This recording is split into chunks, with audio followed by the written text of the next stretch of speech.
Dios les bendiga, hermanos, quiero saludarlos en este miércoles 14 de diciembre de 2011. Me da mucho gusto seguir con ustedes en estos devocionales basados en 2 de Samuel capítulo 6. Ahora quiero que leamos los versículos 5 al 7. Es David estableciendo su liderazgo y ahora trasladando o intentando trasladar el arca del testimonio, el arca ordenada por Dios, a su capital, a su ciudad. Dice así el texto de 2 de Samuel 6, del 3 al 7. Pusieron el arca de Dios sobre un carro nuevo y la llevaron de la casa de Abinadab, que estaba en el collado, y Usa y Ahío, hijos de Abinadab, guiaban el carro nuevo. Y cuando llevaban de la casa de Abinadab, que estaba en el collado, con el arca, y cuando lo llevaban de la casa de Abinadab, que estaba en el collado, con el arca de Dios, Ahío iba delante del arca. Y David y toda la casa de Israel danzaban delante de Jehová, con toda clase de instrumentos de madera de haya, con arpas, salterios, panderos, flautas y címbalos. Cuando llegaron a la era de Nacón, Usa extendió su mano al arca de Dios y la sostuvo porque los bueyes tropezaban. Y el furor de Jehová se encendió contra Usa y lo hirió ahí Dios por aquella temeridad, y cayó ahí muerto junto al arca de Dios. Ahí le dejamos, es demasiado como para no analizarlo así en esa brevedad del pasaje. Recuerdan, estamos con un tema que es estableciendo tu liderazgo. Y la idea de hoy, o el principio que quiero enseñar hoy, es el siguiente: funda tu vida en una adoración auténtica. Funda tu vida en una adoración auténtica. Hay que decir primero que adoración es mucho más que música, es mucho más que un asunto del culto. Adoración es un estilo de vida y es el sometimiento de la voluntad humana a la soberanía divina. Cuando el Señor Jesucristo le dijo a la mujer samaritana que Dios es espíritu y en espíritu es necesario que le adoren los que le adoran, no se refería a cantantes o bailadores en el culto, levantadores de manos o gritadores de expresiones religiosas. Se refería a personas que se sometan a Él, que reconozcan su reinado sobre sus vidas y lo obedezcan. Por eso la enseñanza hoy que comparto es esta: funda tu vida en una adoración auténtica. Me parece que aquí David, la enseñanza que nos las da a través de un error que cometió, a través de algo que hizo equivocadamente y que ustedes y yo deberíamos no hacer. Y vamos a dividir la enseñanza en tres cosas. Recurre a la palabra para obedecerla. Recurre a la palabra para obedecerla. El Antiguo Testamento y los pasajes anteriores, especialmente a este pasaje, son muy claros y precisos en cuanto a cómo debía tratarse aquella arca. Era una construcción cuadrangular, una caja de madera forrada de oro. Era madera en su interior, pero por el exterior era oro puro. Por dentro la caja y por fuera, me refiero, la madera estaba forrada de oro. Y no se podía tocar. Ningún mortal, ningún humano debía tocarla. Se cargaba a través de unas barras, también de madera de acacia, forradas también de oro, que se metían en una especie de rondanas, unas ruedas, unos círculos que estaban en el arca, y digamos que así es como se cargaba. No se tocaba y lo tenían que hacer los levitas. 12 sacerdotes levitas debían cargar el arca. Pero aquí David la puso sobre un carro, dice así: pusieron el arca de Dios sobre un carro nuevo. Tal vez quisieron ponerse espléndidos, ¿no? Bueno, que sea un carro nuevo que nunca haya sido usado, lo cual es lindo, pero no era tal como Dios ordenó que se llevara. Primer error. Por eso, si usted y yo vamos a fundar nuestra vida en una adoración auténtica, número 1, recurre a la palabra para obedecerla. Este libro dice cómo Dios quiere ser adorado. No es asunto de lo que diga el canal 13, el canal Enlace, no es asunto de lo que diga fulano de tal predicador, no, es asunto de lo que dice este libro. En ocasiones hay gente que se deja guiar porque fulano dijo, porque leí en el libro no sé qué. Este es el libro que dice cómo se hacen las cosas. David debió recurrir al libro, debió recurrir a la palabra de Dios, a la enseñanza de la palabra de Dios con respecto a cómo tratar el arca.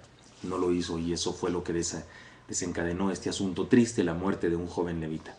Segunda idea o enseñanza: no trates de negociar con Dios. Sigue su directriz y punto. No negocies con Dios. Sigue su directriz y punto, dice el texto. Y cuando la llevaban de la casa de Abinadab, que estaba en el collado con el arca de Dios, ahí iba delante del arca. Y David y toda la casa de Israel danzaban delante de Jehová con toda clase de instrumentos de madera de haya, con arpas, salterios, panderos, flautas y címbalos.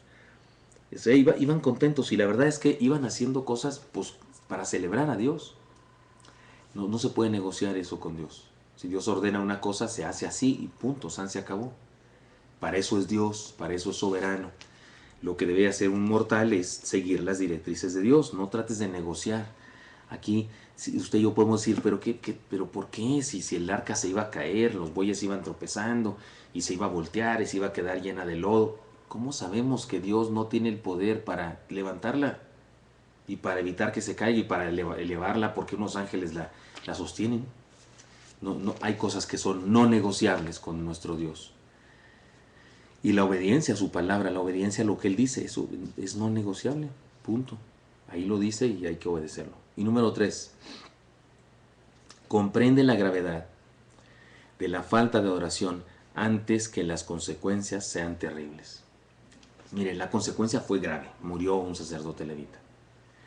Y no quiero minimizar el dolor y la tristeza que puede ser la muerte de un ser humano, que debió ser espantoso, especialmente para su mamá, su papá, sus hermanos. Pero hay que reconocerlo. Si David no hubiese aprendido esta lección, es probable que su reino hubiese sido destruido. Es decir, las consecuencias pudieran haber sido más graves, más nefastas. Y así es que este incidente sirve para David como un proceso de enseñanza muy, muy serio. Hay que decirlo. Usted pensará, oiga, pero qué grave, qué cosa tan grave hizo Usa si lo que hizo fue detener el arca para que no se cayera. Yo le quiero decir 3 cosas que me parece que son serias. Número 1, Usa olvidó la orden de Dios. Este artefacto no se toca, decía la ley, punto. Él era sacerdote, desde niñito había aprendido que esa cosa, el arca, no se tocaba. Olvidó algo. Segundo, Usa despreció o minusvaluó el poder de Dios. Pensó que él dependía de él detenerla. ¿Y dónde queda el poder de Dios? No creyó en el poder de Dios. No creyó en las posibilidades que Dios tiene. Y número 3, Usa se creyó protagonista. Es humanismo lo que practicó Usa. Ese humanismo que tanto molesta a nuestro Dios. El creer que las cosas dependen de nosotros. El creer que las cosas suceden porque nosotros las hacemos. Como el carismático que cree que porque su boca pronuncia algo va a suceder. En mi boca hay un milagro, dicen algunos necios. Como si las cosas dependen de mí. Como que Usa dijo, tengo que hacerlo yo. Tengo que intervenir, como dice la Biblia. A Dios orando y con el mazo dando. Cosa que no dice la Biblia, pero así dicen algunos humanistas que se disfrazan de cristianos o cristianos que coquetean con el humanismo. Es que como dice la Biblia, Dios orando con el mazo dando, como dice la Biblia, ayúdate que yo te ayudaré. No está en la Biblia eso, no está en la Biblia.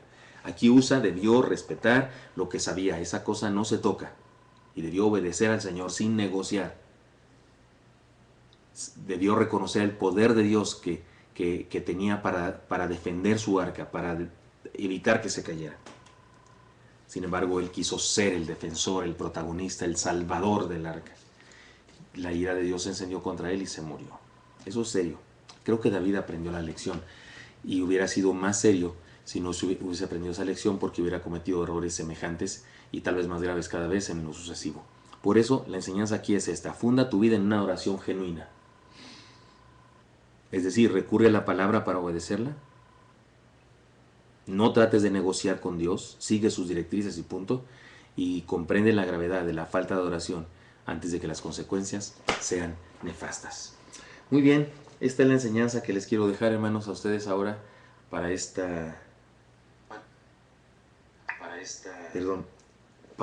día. Nos vemos mañana jueves y hasta el viernes todavía seguiremos juntos. Espero que sea útil para ustedes y que les ayude a ejercer un mejor liderazgo. Oremos. Padre Santo, bendice a mis hermanos y mis hermanas. Y te pido, Señor, que nos dé sabiduría y dirección tuya siempre, Señor, para servirte, influyendo en otros positivamente. Te lo pido en Cristo Jesús. Amén. Dios los bendiga, hermanos. Nos vemos hasta mañana.